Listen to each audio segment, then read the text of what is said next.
Bato yera be poto Royal TV Benetole to be ado pro mitole bi papata ko mo do amilozmale ne no teni bezi o ngbe ke janwe bo mile mi gbe fon bo afo mile to gboko bo gbo to so awon ti mile to me bo mi osu metile atoka mitole gbe yigire mi godon dada bo mi fon bo ajijo to janwe fio be nu le nu lo bo jo to mi to me fi mi no te po lo se si una. Pour bien soumettre les filles de peu de mine, mi no mopon, bodo a chopo repo. Donc, do mitrala, na mi me te no te po lo no ok, bodo motono po no iwa tohulen, donc domi, bodo ami po no zmalete, wa inteni be. Azan, tiene go a vivo son ko ifo, kono pugo. Bon, mile mi o a jinja no ko sa fio, mi o soumettre mi a po no zmale no iwa me do toho. On est o iwa a teloji, bon mi o soumettre mi de pipo de fille mi de lene.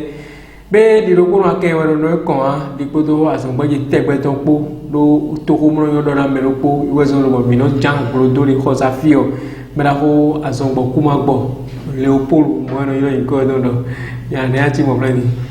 ndo pe ya ma o gbero to me la ho mo ga gbagba la glo je gba no lo dan lo mo se wo me ton fo no mo nu pe lo yo ami ayi mlo e gba mi ba la ga e conséquent fuji ya ga me ato je won lo bo te ma ti informe le wo ri chonko ya te ho e de do do video ma glo yi amun so ni so me ga bo to ko che agba fo ko wa na gba fo do na de no mla mile mo jere allo dan mo se wo me ton fo no mo pe lo yo ami ayi mlo ni ya ero na zuma le tejo le lo awa poto achoko repo ba o gana ke bo bibenu se o do na yi bibenu da gbena do propos bitan de papata nu le mina wuli bo le mina pe nde kana pe mi le buna do gora mi buna so mi dule ma una gba fa ile bo ko ile to ka ni fo me me yere be mi osumeti mi po no zuma le ni no me ole mi a pro ko sa fio be nu yi wa to ko mi no ajija idu d'abord kami dada te donc mi oso wa jija ilo ko sa fio onu ni nu mo jo de se bla de mi to ko de wa ime ina se si una de blanze ko le mere ki po mi le dada mana jo itu ko re ko ta mi ga ale mi mana do e kren wa ya beto ji yera be konto Royal TV Benin no le dio so von no do mi awla do poko krelde mera hu babala do mo te sian salo inda be do mi fon kanji mo we se bla no inda be adu pro mi donne e mai mi biwe mo asa tiene to o jọwa sun ko fo ko no potolo peto supo ri bo mi fo za volunté ye makado jọ je kaka bo mo kan boyo boyo mi ado ama o ndo mi le mi na ko mi ipodo ye ipo mesia mi no ko mi ipodo ye ipo hotale supo ri fi na do mi po ndo ye u de yin o ye uri do ama ji kanji to o communaliser les dons ye du ko idon e se ko idon do ji mi ado ha idon mi monopolo o na do po ndo to le kun kan ko eti mozo tin patapata bo yo su papa ide afo etonton mi asodo ha eton mi podo ho devo le po mi se mi le kwe bo kon mi le podo ye ipo e a cha mi mejere mi bole mi ayi mo loji to mo le ko ho de bole mi na to yin fio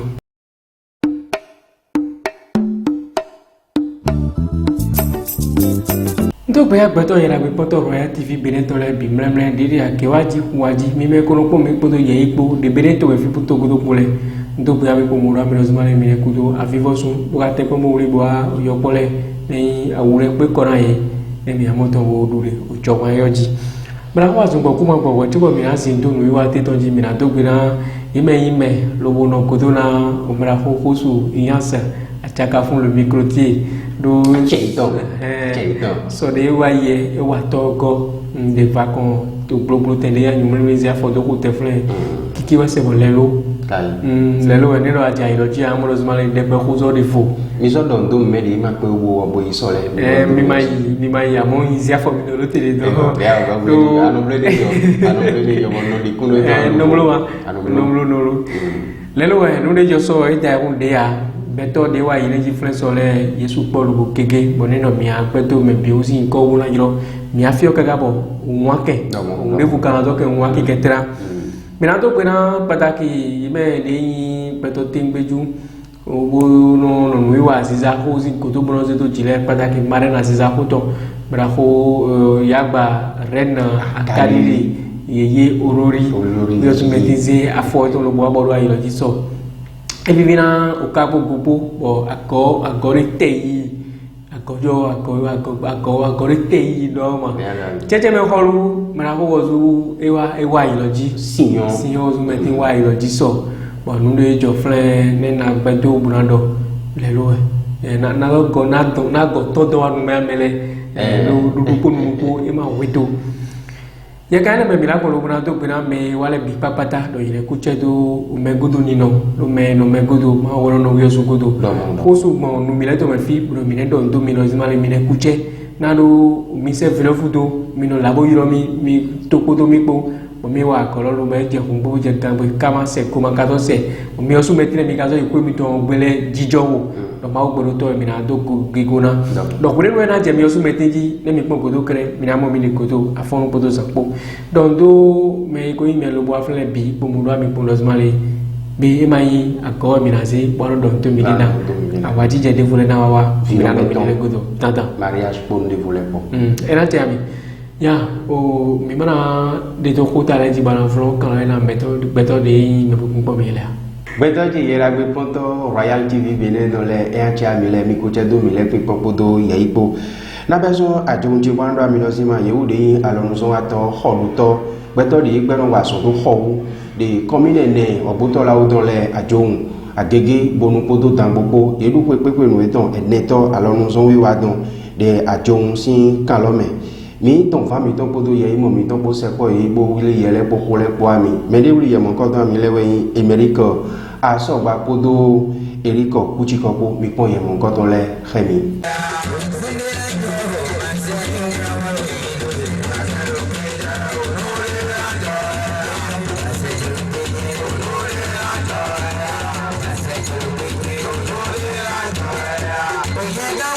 Nous avons des gens do bibeme ema to mo do wede nu yi o jan union tondo welo nu e lo eje e be jijo bo nso do tala be gbogbo fun ka ba ya to ene to du to egbe don yin debo na mi ko won don egbe ton sin teme de mi wa to ajo lo yin debo bo do sise bo jaya bo do sise bo eyan mo tito lo e to wi wa pere pere bo so ena wa nda ko na commune tenele po nu wa de bo e nu wa dagbere bo yon bo ze tosu do ma o ndi ke bo nami ni vo du na ni vo sien bo hun gan le do commune de po le me bo mi avo du bo vo gobe mo avo de do ko epo me de ma wa fi do egbe le me de ja lo pade bo ma pe bo wa fi na ejro ma o po de vo de ja ye ano ganji na ya so sanji ere aso en don na ponte na e ne lo e ka fo njija lo pa fo de we ko de fo de ja me bi mi ano po aleke aliyo bona du ko de fo de ja do dangbo nu wa ya je don de bo mi de o eyi si en to di nka mo do polopo ni mi wa ne lo me gbeto jije deji we na o jijo sin de na e bona bi o ma o do yin ma o ni te pon ni ko de fo le minino no aya je ko me to no do beto ni ka fon bolo jije yi tegbe kaka so emi artisan ledo pe po emi ko yon gba to le trala artisan de wa ko zon le trala e ti ro yi wi mo ne de fi egbe me yi peintre plombier maçon ferrailleur o menuisier no bi électricien ye bi wi mo mi de charpentier le ye bi ye no pobro azon wa fini caroleur ye me bi e ogbejami ado ibona no fiti mbo ko de airo gberanse idaka ayon gberanse idaka tito mene de to bo se be yin do vale lo biwe agege o ajon dango bonu biwe no po lobore no blori de no duwe me ko gbon eyan kan bi yo iro ye yi meresi an so hun ye ni no fo do me ko senu yo ero ko re na na die ni akpo mere to ro kigoji ye ma so ben de mi akpo re kigo e mo so ben de me akpo re mere alo to bondide ton wi mewe ma u gbero to vono benu to me ni aka ya so mere ton bo wuli bona bo ya bo fo ekeun adido na seto ere no na we du loro ngo fo de ma na mi de fo bo agba mi no de ma pe bo afile pepe e na so jijan na mere le tori ye ko afo mele ko afo po o mele do juro o jire jija fire bon eblo empêchement na bo de ma wa fi normalement beto de na finale un gamo ne ga fi boya bash de finale di de mi be ko logmo mi blo tira yo so mize we ma ye kan we ma bo mize de mize di lo eje dangbo bon ne mi ga eje dangbo de yin gon fi mo yen na le ngbo dangbo ajon wina tron bo ale ko wa tango je fio mo ando mi lozima vijiji de yin vi susi vi nyosi akpame aviti gondole de hozi si kalome ele ino polo ma bubu kwe novi kwe ino edele me bo jaya bubu kwe tamo evivi bo relue kwe ne titanto we yin duduto de akpame aviti gon mi ton podo ye mo mi ton pose ko ego wuri ye mo ko don le ami me de wuri ye ni ami lewe Tatiana bonu podo modeste dabu agbo mi po ye mo ko don le khemi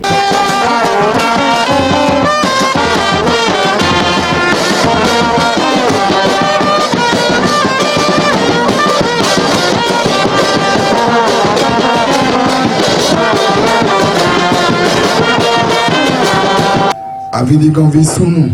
nyɔnu mɛho yɔbɔ ntɔgbe mi mɛ bi dɔ mini kutu okue o kutu o wanyina kati mi tɔn jɔtɛ mi tɔn avidi kan tɔkpato sotaga lɛgbali kekpawu tonayɔn kan mi dɔ ntɔ mɛ bi dɔ mini kutu okue efɛ wu taun bɔn mi di ayi dɔ kaka wa jɛ fi yɔ l'été il est mindoboy non vite bavi dao mero vide minawajide de kwe kane godo il était bon bodo bibo yise ton menese we newe eyolo e fongo kangbe tebe dio madokore borando na mi uma do nile pleple don joja de no kono kati o lati kuhron me oui yibo don domino ko la yin ko si ami na ko ndondo ogadato le me blo bo ko lo yin ko fili lo fite din le ndondo lo ko eton le o ma o gbedo to na no ko eko bo lili eyo de do lili lo ma gbagba ena lo te kule ponu bo sisi na tin deme ono ko ina tin deme bo ko lo ni mai no koton wi mi duwe ni tegbeton bonu mi adu kule ponu mi mo mi lele o mi na no donjo mi lele do fait de retrouvailles do mi na nyo mi lele si kwewe ne no vide do pide bo ma yero mi ya vidigon la ya egbe we na yero mi ya vidigon egbe mi adu kwe o de zombo mi me de ya pa me vile mi me pa me vivi me bi mi akple o adu kwe te do tomi tome kwe yolo de mi kawadu mi do ton mi do po bo le tame pon nu ko yi tomi tonton ko so mi ple mi de bodo mi na du ko yo bo yin première édition no vi chere ka se pe bodo no na nya lo gona to pe mo ko ton magagan gbe do to chi me nu ko yi to lo me ton ba ni mi gbe na o te di mi karo fi mo do pe ro eyi mi na fi mo ambiance lo ko de jawe le wọ́n yín dọ̀ pé ọmọ ẹ̀dín dèmí ń dúpọ̀ ọmọ ìná sí àyìn bó náà pọ̀nù ewé tó tòmí tán lẹ̀ kòdé jáwé lẹ̀ máa ò ní náà mí alọ́gọ́ ẹnì ní ewé tó tó lọ́lẹ̀ mí ní sìgá mú alọ́gọ́ bó blo ẹnì tòmí tán wọ́n mi ó dúpọ̀ débòdì ní àlì òde wẹ̀ ẹ̀kọ́ lẹ́wẹ̀ dótókòwé lẹ́wẹ̀ mí ní sìgá blódó tó tó lọ́bẹ̀.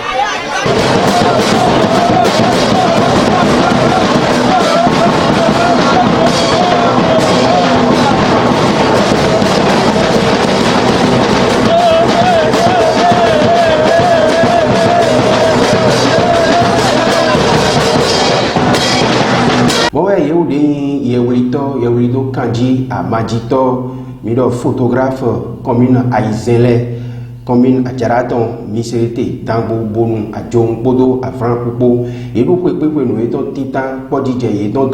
des maisons de jeunes, Miserete, donc, miton va, miton Bodo, Yaimo, miton Bobo, Yamongo dans les amis. Mais les ouvriers, Milewe, Landry, Toviho Bodo, Cabin, à Cotonbo, Mipon, Yamongo dans les Rémi.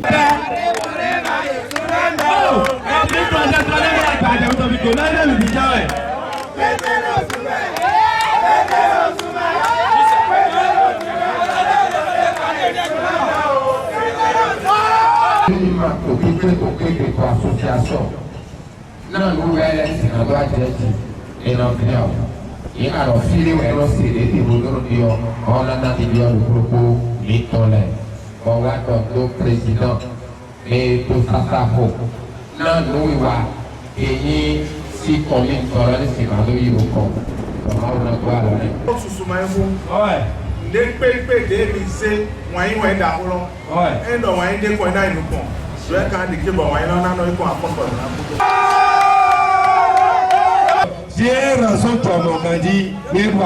filɛ na tɔrɔ mu aɖo ami ɖe yewu de yi tɔli si fi tɔli lɛ gbɔn agbegbe gbɛlɔ bi tɔn dzi eya ɖo ko ye tɔn tiɛ wo tɔ ye de avɔ ye tɔn tɔn avɔ mu kɔtɔn ifanyi si kalɔ mɛ dɔn wɛ ye wu zɔn de do ifanyi lɔ wɛ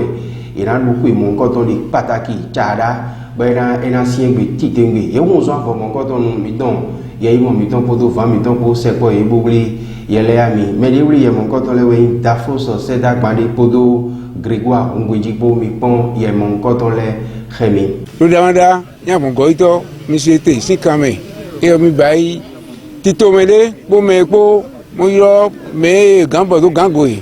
mo yɔ misi biro de do gbɔn yi titɛ kpe gbɔn kɔmi lɔ mɛ titɛ kpe mo yɔ yi mo asia kpe kpo mo lɔ wɔ kpo mi do lɔ do tome yé mi alule eyɔ ti ma gaba yɛn tɔ mi alɔ fan lɔ do owurɛ jɔ mo do ya dànù. Eyɔ mi do alɔ fan yi lɔ eba yi to le eba yi to daho de na mi do tame mi mɛho de dze nukun dzi mo gɔ to lɔ mɛ o gãgã yi mo to lɔ mɛ yɔ to mi do fan mɛ gã yi lɔ yi kaka wa mi se te mi na gbɔn se wa yesi nukun mɛ mo alɔ avɔn lɔ ilẹ̀ yẹn titan de na mo avɔn wɛ kpɔna mi do mo yi de kpekpe efan eyɔ to mi do wa yi tɔ egbe do a do avɔn lɔ ya. Na la tobi ne ba ba ye ya wa mo cha ne ma ya ho ye mo nya fa e mo che ho nu fe do mo nya fa amutu mi reserve na mere abi mi ze na mere ma se ye to mi do lo fa lo afun le ma nu kaka le mi so afun fu le mi so na do de yesu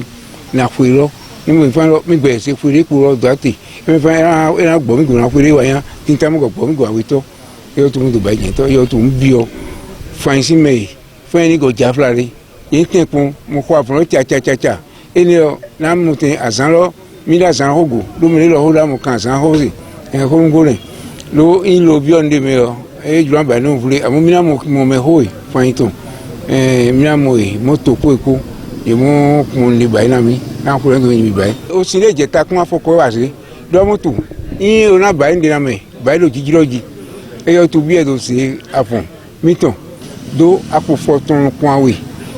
imele na xɔ bal emo xɔ yin akpɔfɔ tó ŋkúlẹ̀ kpo ere ti ɛsúmọ́ aṣọ alo ɔzɛlé ale kùn ale lanu sinjane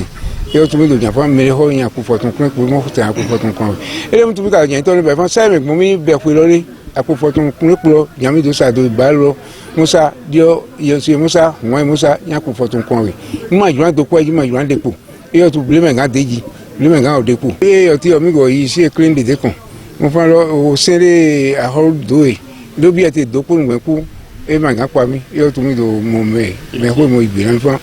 mi yìí àhọ́tí mi dé kàn mo yìí sí ekele ní dé kàn.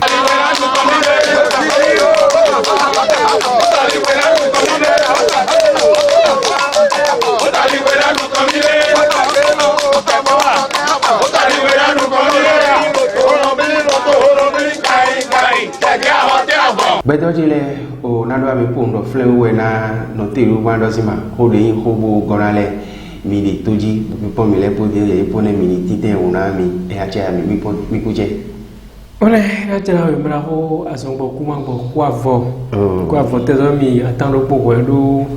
ko dɔsɛ webo titan to bɛ mɛlɛ bɛ yin da yi ko minasɔfɔ dɔn to yemɛ de yi kpekpɔ mi kpɔtɔ yɛ yi kpɔ ɖe zuma yɛrɛ nukun yɛrɛ kpɔ dɔ dzi kɔnukun cɛ nukun kan nukun wɛ na yi tanta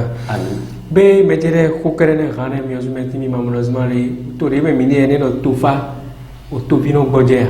do gbɔdze lɔ mɛ nya wa yi de lo bɔ yi dɔ yi de kpe mamuna zuma le tanta mina lukue kpɔkue ne bɛ mɛmɛtɔ fiti gɔn lɛ do yɛ mina to gbena yɛlɛ bɔ do ayi lɔ zuma le ne nɔ novi lɛ yiri kpɔ iruna nyɔmɛ de bona to gbero kplɔ de wa mɔdɔ ko yɛrɛ de yin kpe wo bi wa yɛlɛ dzi bɔ mɛlɛ de dudu diɛ Eso lo bo ke free de ko bi dai bo petore me vide mai bo mere ko mo nusi ke ne ele vivo e ka vokere ina yo amro ko ina fa bo ko ina bloata do me ko ina ko le dai kre ino dos mali patine jo ko ikodo ne patinga gojo ikodo bo ke de ko bi bo mi yo de ko bi bo fi ma gboje ya ene no so mo file bi no je pe bo me ina igba ko lo fi me bi no kata do bo ino gbo mi ku ja ko do a ko de kre mu feme de debo ina ze bu soldado me bino yi ko me bi ka yi ne me na he ko le ruti me na a ko izo ama morozmale tata me me debo iro na po mo na do kwea iro na do kwe de hiyo ko kere po jije bu kwe ne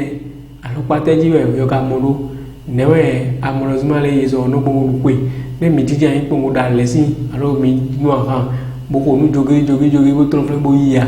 o pe o mi ke mi arozmale de mi je ko bo ko edie pe mi onyo mi de ya era chia yo ko ga gbagbala ko ne de yin bo e wa fiti gon le du de apa me wa yin ne yin bo se va mi dogo do di nya yin mo ko do mo to yin bo vivi tusu trala amo e ma yin do mi jijan bo du nu bo nu aha bo luwe bo ko jogiri bo wa yin lo no pataki de ko yin me mi do na jijan mo le ta me bon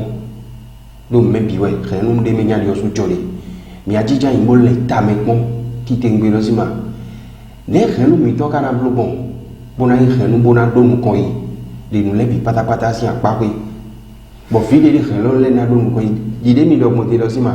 e zo bo ke le ke kun do ke bo kun lo bo de kun bo pori pe to ro poro si ko me aya jije le no so bo e no tu kana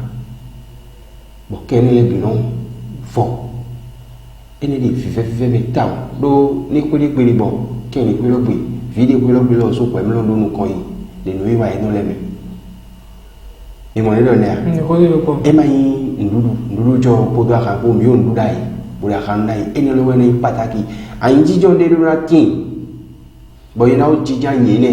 bo le ta me ni ko di pe lo to e ma yi mi ablo ke nu ple we ama di pe lo to bo ren di fili pe di binawa bo ina do ku joku bo nu de yin ko di pe bo e ma yo le yan sabise bo nu de yin bo me ko le dai de pe lo pe pataki jo wa mo yi don le bo do nu de me ko yi do le dai ko di pe lo pe do mi ni ren me bi jana fo mi joji ne ira benu le lo pe to de si na bole bona no le yan be do lo e no me be na wuli bo no pe lo be na chijan yi bo ni fide de kwe kai fide de gle ira do fifa o visi le o so papa ira klisi na ba jono yi be na yoro si ma ko de gbe mi ta su lo e a no sisi we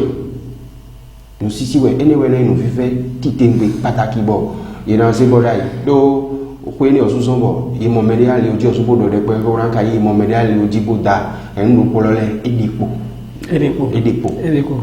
tite o ena tena we azizari juita ndo akendo ko gure o bodio so metia ba je sro fun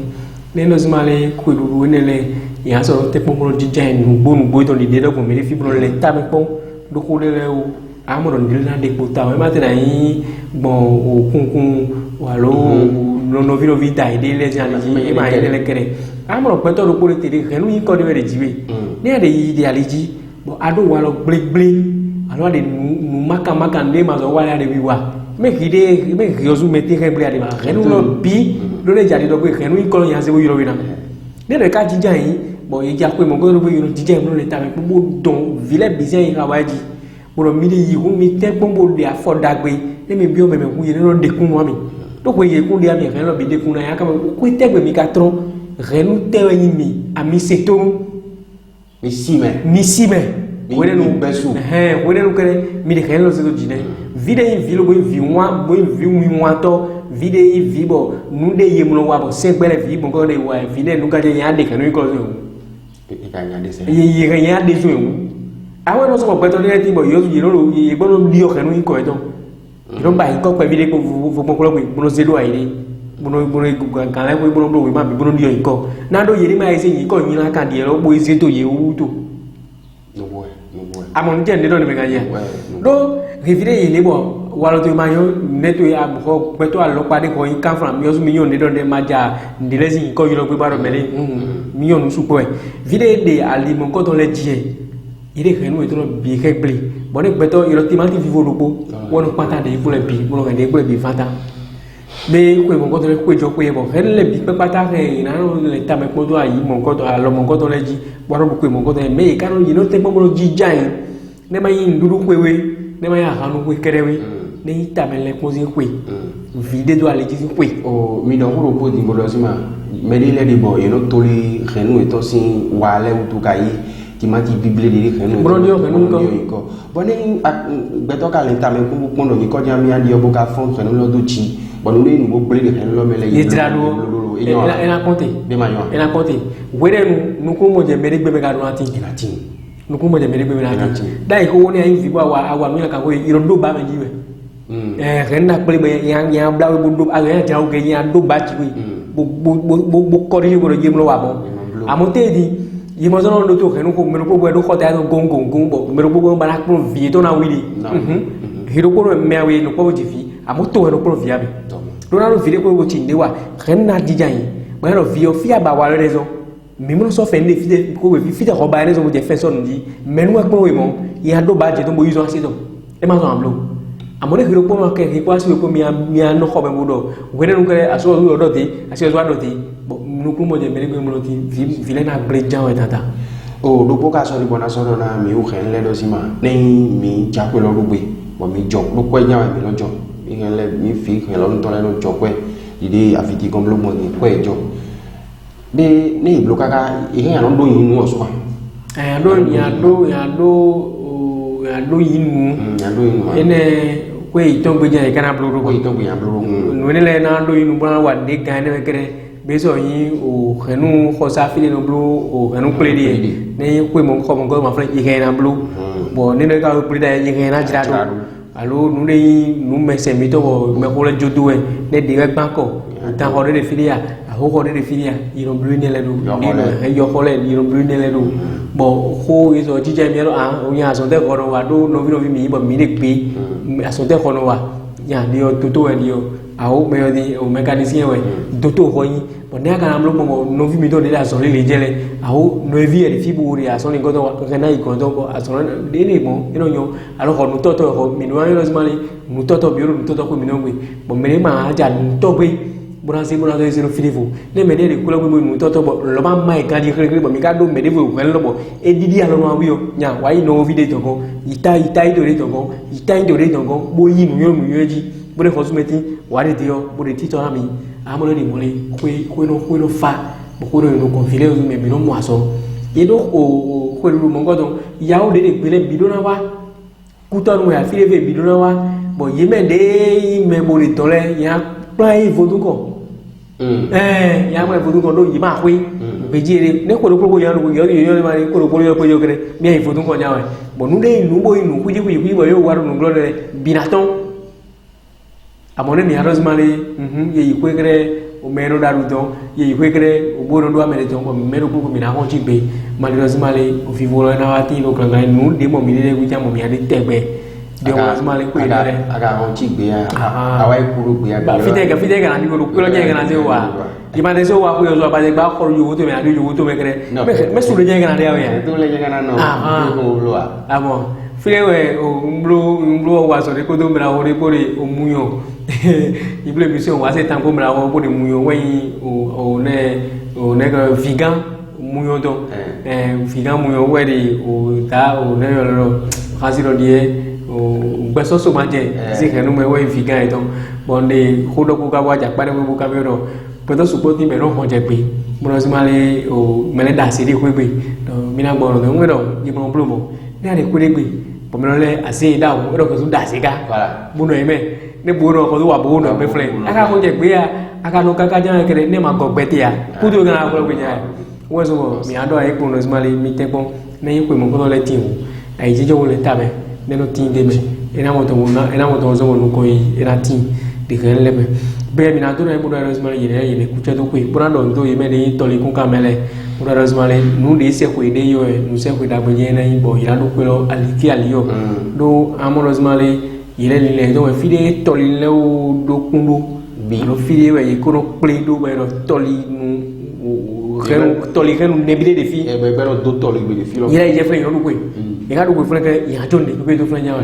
de mo lazima le yere afo do be na we me ko ye lile to lile da ko ye ma o kana de ke bo lile nugba do na pa no kumele ma una za ile do ke bo na to pe na ye me ni ti to ko lo to le bo do lazima le ile do akope pa bo do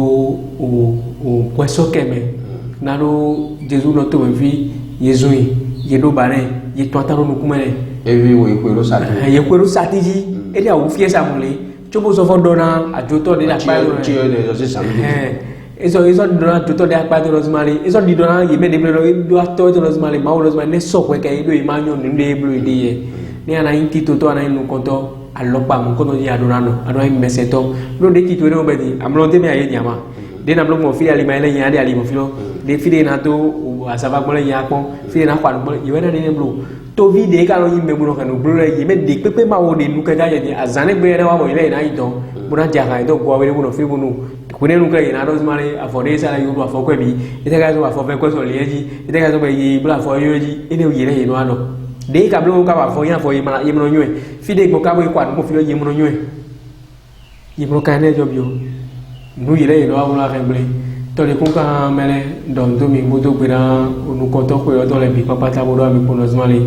ma o gboro to na he poto mi po bo mi na lu ale ki aliyo bo ko lo na so bo blada ina blada do ne nazmale we ida taglo yo sumeti ya da taglo bo minadi alogona utuga ache patro do de o wi waleme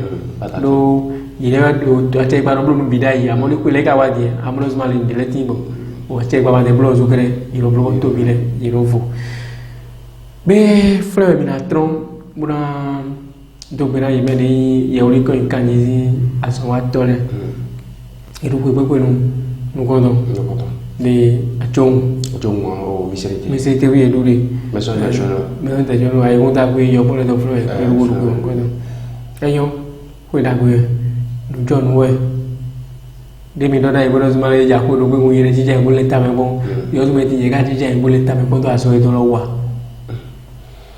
ya la jo bo nke o nu ja yo na do yi do ne tu na do ndu yi e ma ba o bo nei mi wa sono polo wa tole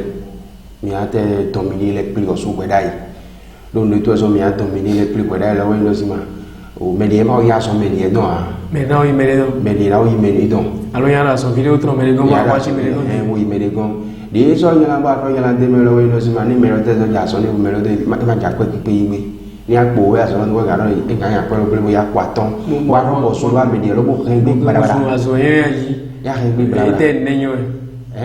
bona ya so mo bo yiwa e ka ro yiwa bo ja wa pe o mo ga ma wala e so na do da pe do fini changu do yamlo bo de so yela de me ya ga ro ba ko we ma e ma so na se jo ma so na se aso lo jo mi ga do ko mo ga de jan we fi ko mo mi do ko mo ga fi wa de mo so de ko bo we de so de wi ko we so ma lo bi ye o so si le no ta ko mo so no je ri le si no mo le pe me ya ene de ko te ta on azovi nyon si de zero yi go le oui ils ont des filles ils ont des questions bah ils disent des filles toi tu m'as dit mal mon foko mon doigt et bitte de moi mon ko tukuli aso ga ya video de ko lu video ya bozoro me go lu ra ya le bozo ga ji yo si be yo kwa ni gere aso to aso me a ngo bo dogo mo ino faro ko do me ngamo no smale ta gbe so de bro pli me yo ira li fe ko ani le we so ko ni je bro ji mi pe to tarun wa to de vo de epo la bo mo bi o me le mi ya wa bi o me mi me de dan wa to town le yiwe ko ti la o ma bi o pe ma bi o pli mo ngodo me yo ma klo mi ma ni rosemary mi la gbo gbe ma bi o me wi bo pe nu kun se le se bo mi no gbo do le me o mi le mi la bo dan wa bo ve rosemary me de ma na do mi me de ma ne wa me ma te do mi ma o de mi momi to ga de ka fre do ne kodo asongbe do le po yi gbe to le bo sin ta un le ta le po no azomo kodo le u titengbe o ze o we ma de ken to me no ma ye ni chan lo so wa to de ma o chan no we bo me le bi pata bo ye no me bi ju chan ga do iro anyo filia de ba so de wa ya yo do po bi ton e wa je ko de nu kre ne na to ko na so vito yi bona to ke si o yi na so jibo so to jibo do kaka we na diga e di de no ko me to ko me do le de bo ma do a che bona so ba so mo ba we ko me vi do le mo ja ya so ga lo so me y ma lo hace una paso fie to no le gale donc ne nous démocré finalement j'ai nous il y a un bateau de tout fio bon à son vie les il connaît billet d'eau là billet d'eau là et les mots n'est pas na yinu ko so ma yinu ko ah da so vie de gang e ma o uno ga gbagba la e o mi o do ko lona kan me jele dai mi so do anya ole so go do e mai de do aye mi ni mai yun ko do aso ni me no luli bo fi pa si ko no luli wo e no na lu bo na bo se to na e mai mi jija yi mi jan du ko lo bo e jija ko mo nu aka bo du mo ni bo plafin pe be do to plafin pe be do to bo kisi amele ka yi do aforo ko bo mi le de pe blo mi e tin e ne wo yi ko de do ami mi de ama awo mi a jija yi pataki a jijo ni no ya te wa nu ka ya jijo lo wele ni da ho de da ko to yeso se ko lo azan wedi abo ba za tita na no mi na jija imra le tabe ko la so le wa mi ni la so yo nu ho wa hanu asoro nu ko yede ya ko to yede ya ne mi na blo bon o se gbe to akazi o mo ne wa dine bo yi ma so de ye lo ri ke kan jina ji me ka te mo mo le wi te mi na bana bo ene te to ti kele mi o so me tire mi amo mi to pere obodu iro ado ene le dibe tam me ka mo gamro nyade nu kono e yala mai nio e mai beto degon nure to tawe o tito melo su papa biro lo su papa beto nure to le de kaji gamro smale ya ro ya le ko ya pa mo ko wi tata ina le mi ka go waji na yi bona ko fi ro smale ni mo jeru na ibo na ko do gbe no le me ko to ke siro ye le nu ko no le le pata si apa wi no fli ye mi de bukazo atazi yeji ya atazi yeji ina mo to yo smale tata me di bo ino mo kere ina nu buna jiro bo mina so don do ita mo ro smale pepe na no te afon go zana kudo na no te afon go zana kudo bo lile to de le dagbe be de to ko lo gun le kere ina nu buna bo fuala ina fuala buna ba kun ta bo azon ye ko azon lo ina ye ko kan yi azon lo ina azon le buna inu ko do afeju si azon we apaju mo si azon we ba una de ke bo tito mi dole ina no te ga mi afon go zana kun ta bo mina to bina ile lu buna fonu wa apako de okume koji ken do ko me lu te ga mele ibe de ko ba tole ile yi te bon do izi khoropo ble bu do tele okre beto de wa so ko we ya o mere na wa sun o ble kilo we o ke ko to zuna ne ye ba ko de fili o gamla to na wa buna blaga gamla to ina ko kle buna ko buna blu ni blu ye ga blu ga we ya je fili kre mere na sa se do kai ero do ko be nyane ba mere na sa se do mere na to mi obio me mere na to simbio be be yesu ko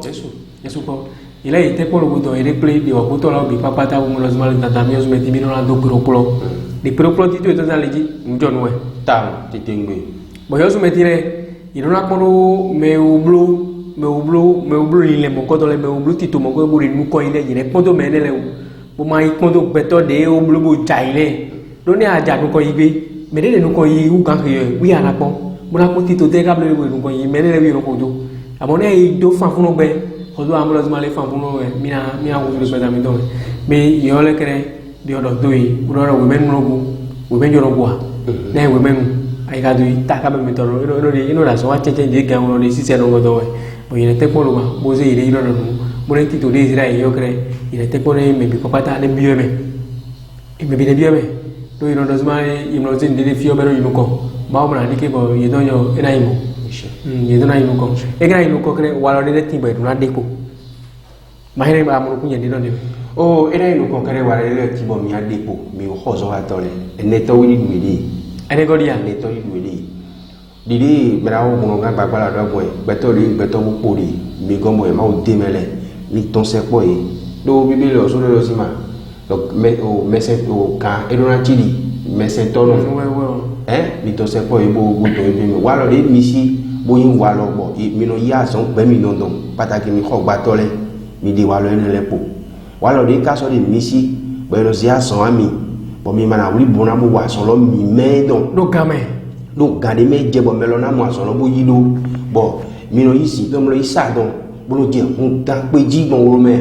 bo yiro mi gbango jama nde fledi medica se aso we bi o su papa ri chanti lo di bo yiro ado mi de fi walo ene le mai walo dabi walo edele ete zo yo ganyi eyo do o mulelu guri sai ma de ko ko na ve eyo dio ndo no to mi ma de be mi to enyo njon we enyo ne ga do won enyo do ne jadi do ko yo ya lo so wa to kere e no do ko de bi ya lo so to ma lo ko gbogbo le ti mo do ame lo ko so pa pa han ama do me lo yero be mi atre pe mo yi o kho gbate ato aworo po bon bro zoro de gbeji mo ko bi mo zoro amo yo yo chi fi mo gbe do du firi mo la se me de bro dio nino mi ka ja mo bro pe njo no we do le ade aso wa anu ba nu ko yi agera yi gba ru po bukana bu bibena no kame e ka ni oso bukana bu bibena no kame mi ka ja meido aso ji pe mi te po mo re me de ko do mi ko le ple me do ko le yi no yi do fa pataki nja fe ra yi fe ma na do yo no ti je bro do se de na ile ru po dai ne mi igbeto mo ko ro fe na konte ami amo yo no jodo bro igbeto ajuto de vole o re ile to fe mo le sa ku yo fi sima me no bi be gambi ya ka gambi bo obliki de na so me na si ka won yo so wo no ba ate ton fo bliki gba le ko le no ya no je e ma ene jo ma ne no le pe ko mi to ni to mi o gbe le do na mi ni le mi ka ja me ido azomi do jigbe ku mi no te po mo igbeto de ko to mi ko de ple me do ko beto mi me de fe lo no me do gbeto ya de ple lo ko lo me ko yo bo fe bo ro do wa ko gbe a me jo bi ene jo bi a jose da bo yi bo se ne jo me ma yin me jo a jose da do gbeto de ti an ko ka gba ko to ko se ho igba ho ani ni a ja ho gba ni gbo ma ngam lo njo le na du lo si pe bon ya du lo si gbe bon ekpe de yi e ma mi te jo khodo azon de yan lison mo no ya enele mana pa je ro pon de e blogging a holo blog mo to mele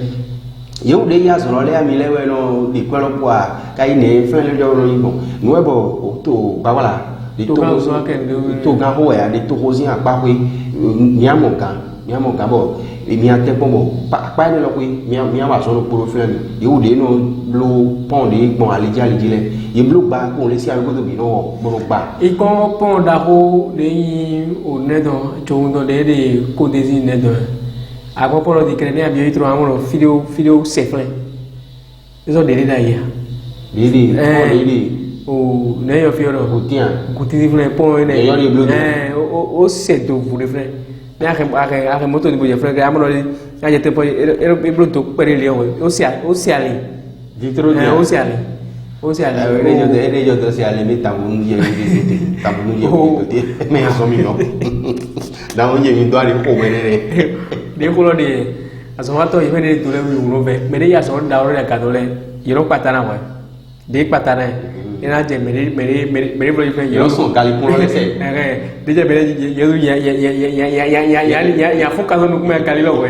o gali lo na je me do le si lo to afro mi fini bon lo tro yoro duzo ga o me do le na mo kongun de ye me de ka do lo ye me de aso da wo lo bo kun ta ndo o me de ga do jo kre ye kan yi bo ne ko lo je te gba le yoro lu to soji me de na wo se ka o me na je me do le ji ene mo kre aso ho ni to lo fi wu je ran fe bo ne lo a che pa o to te po wo le ta me lo ko mo ko do le ina ni lo gran fi ta me yere